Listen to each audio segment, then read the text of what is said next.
বিএনপির ভারপ্রাপ্ত চেয়ারম্যান জনাব তারেক রহমান, আপনাকে আমাদের অনুষ্ঠানে স্বাগত জানাই। ধন্যবাদ। আমাদের শুভেচ্ছা এবং কৃতজ্ঞতা জানবেন। আমাদের সাথে আরো থাকছেন সজীব ওয়াজেদ জয়, আপনাকে আমাদের অনুষ্ঠানে স্বাগত জানাই। আমি প্রথম প্রশ্ন নিয়ে একটু সজীব ওয়াজেদ জয় আপনার কাছে আসতে চাই।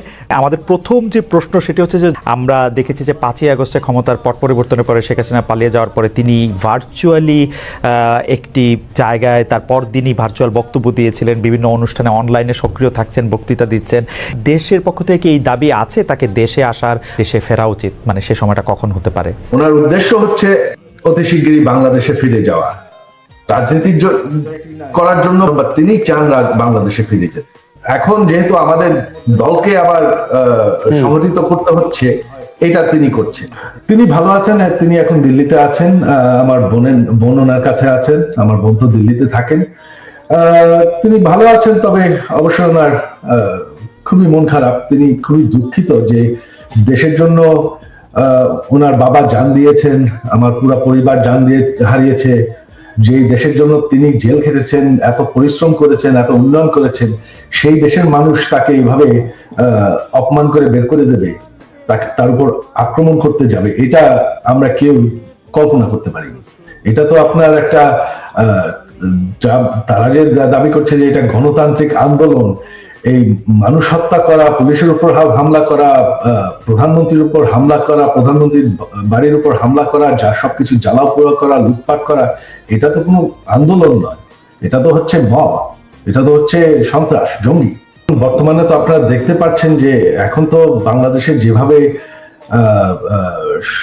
সংঘর্ষ চলছে, জ্বালাও পোড়াও চলছে, তখন আপনার এটা শুরু হয়ে গেছিল এবং তারা সিদ্ধান্ত দিয়েছিল যে তারা গণভবনকে হামলা করবে। তখন তিনি কিন্তু দেশ ছাড়তে চাননি। আমরা পরিবার থেকে তখন ওনাকে কনভিন্স করলাম যে না, এরা শুধু প্রোটেস্টার না, এরা তোমাকে হত্যা করে ফেলবে, তো তোমার দেশ ছেড়ে যেতেই হবে। সরকার পতন হওয়ার আগে থেকে আওয়ামী লীগের নেতা কর্মীর উপর বিভিন্ন জায়গায় ঢাকার বাইরে এবং ঢাকার ভিতরেও হামলা চলছিল, তাদের কয়েকজনকে হত্যা করা হয়েছে। তো এখানে যে শুধুমাত্র সরকারের দোষ দেওয়া হয়, আওয়ামী লীগের দোষ দেওয়া হয়, সেটা ঠিক না। এখন তো দেখা যাচ্ছে আওয়ামী লীগ নাই বা আওয়ামী লীগ সরকার নাই, তবে নির্যাতন তো চলছে। আমাদের সকল মন্ত্রীদের বাসা জ্বালিয়ে দেওয়া হয়েছে, বঙ্গবন্ধু মিউজিয়াম পর্যন্ত জ্বালিয়ে দেওয়া হয়েছে, যেখানে জাতির জনক বঙ্গবন্ধু এবং আমার পুরো পরিবারকে হত্যা করা হয়, যেটা একটা মিউজিয়াম ছিল, সেটাকে তারা পুড়িয়ে ফেলেছে। আমাদের নেতাকর্মী কয়েকজন এমপি মারা গিয়েছেন, অনেক নেতাকর্মীকে হত্যা করা হয়েছে। আর আমি শুনতে পাচ্ছি যে হিন্দুদের উপর আক্রমণ হয়েছে, কিছু মন্দির পুড়িয়ে দেওয়া হয়েছে। তো এই সংঘর্ষ তো আগে থেকেই শুরু হয়ে গেছিল।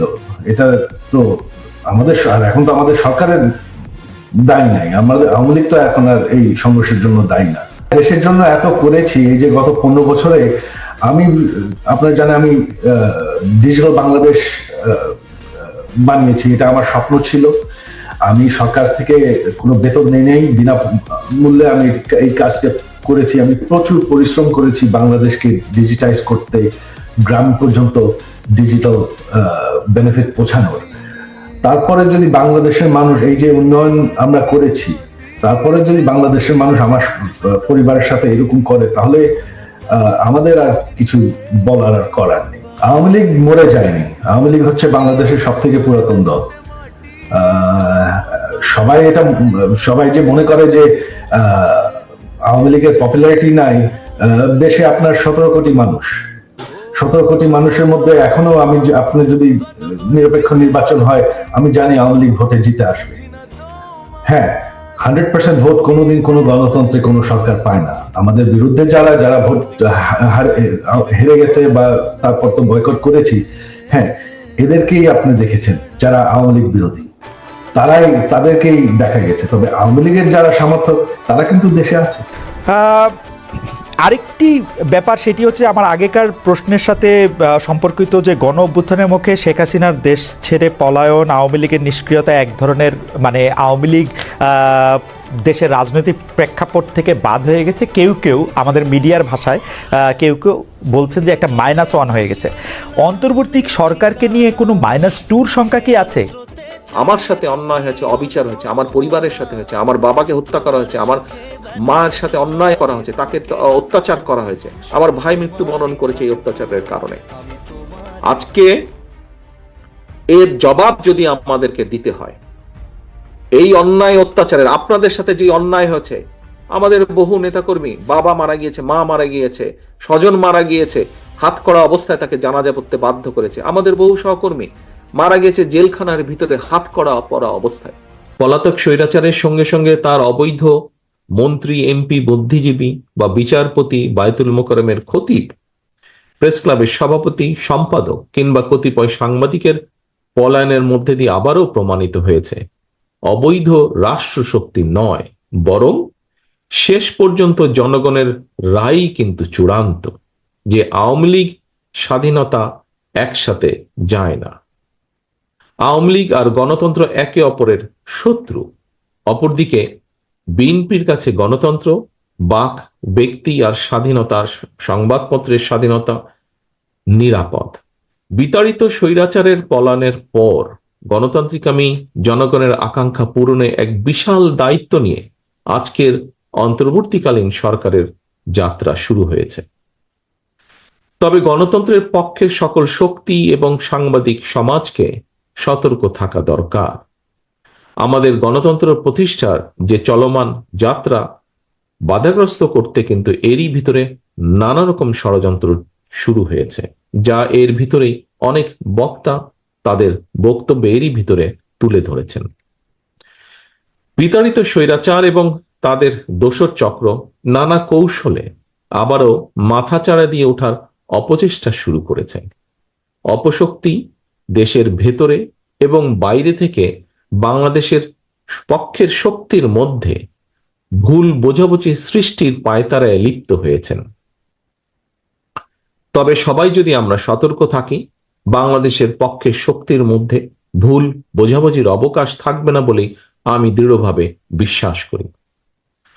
পলাতক মাফিয়া সরকার গত 1.5 দশকে বিএনপি সহ বিভিন্ন দল ও মতের হাজার হাজার মানুষকে হত্যা করেছিল, শত শত নেতাকর্মীকে গুম, অপহরণ করেছিল।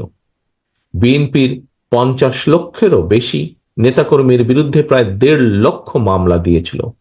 লক্ষ লক্ষ নেতাকর্মী, বিএনপি সহ বিভিন্ন বিরোধী দলের লক্ষ লক্ষ নেতাকর্মী ঘর ছাড়া হয়েছিলেন। অকারণে, বিনা কারণে, বিনা অপরাধে mother of democracy Begum Khaleda জিয়াকে 5 বছরও বেশি সময় কারাবন্দী করে রাখা হয়েছিল। পলাতক স্বৈরাচারের নির্দেশে শুধু জুলাই আগস্টেই গণ অভ্যুত্থানে কমপক্ষে 2000 ছাত্র জনতাকে শহীদ করা হয়েছে, কমপক্ষে 30,000 মানুষকে করা হয়েছে আহত। গণ অভ্যুত্থানের এই সময় শুধুমাত্র বিএনপি এবং এর অঙ্গ সহযোগী সংগঠনের শুধুই মাত্র 4 শতাধিকেরও বেশি নেতাকর্মী শহীদ হয়েছেন।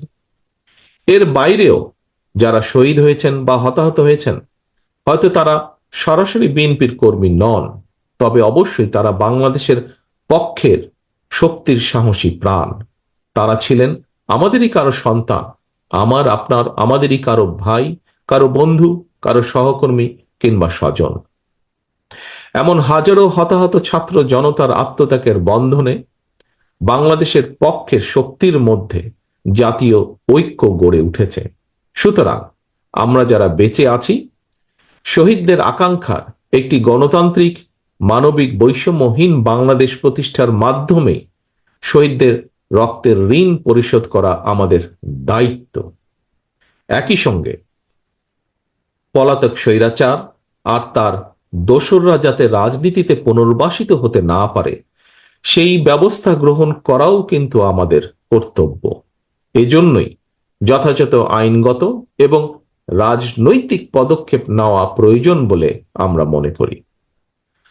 পলাতক মাফিয়া খুনিদের পুনর্বাসন ঠেকাতে তাদেরকে একদিকে আদালতে বিচারের মুখোমুখি করা প্রয়োজন, অপরদিকে তাদেরকে অবশ্যই জনগণের আদালতের রাজনৈতিক বিচারে প্রত্যাখ্যাত হওয়ার পরিস্থিতিতেও ফেলতে হবে। যদি এই দুয়ের সমন্বয় ঘটাতে পারি আমি দৃঢ়ভাবে বিশ্বাস করি গণবিরোধী বিতাড়িত অপশক্তি বাংলাদেশের রাজনীতিতে আর মাথা তুলে দাঁড়াতে সক্ষম হবে না।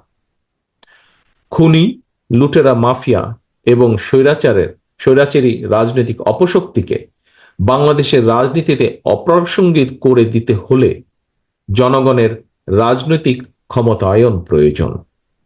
ভোটের অধিকার প্রয়োগের সুযোগ পেলেই জনগণ তাদের রাজনৈতিক ক্ষমতা প্রয়োগ করে গণহত্যাকারী, খুনি, লুটেরা, পলাতক স্বৈরাচার এবং তাদের দোষত্বকে রাজনীতির মাঠ থেকে বিদায় করে দিতে সক্ষম হবে। এ কারণেই বিএনপি মনে করে সংস্কার কার্যক্রমের পাশাপাশি একটি যৌক্তিক সময়ের মধ্যে অবাধ, সুষ্ঠু, নিরপেক্ষ নির্বাচন অনুষ্ঠান অবশ্যই প্রয়োজন।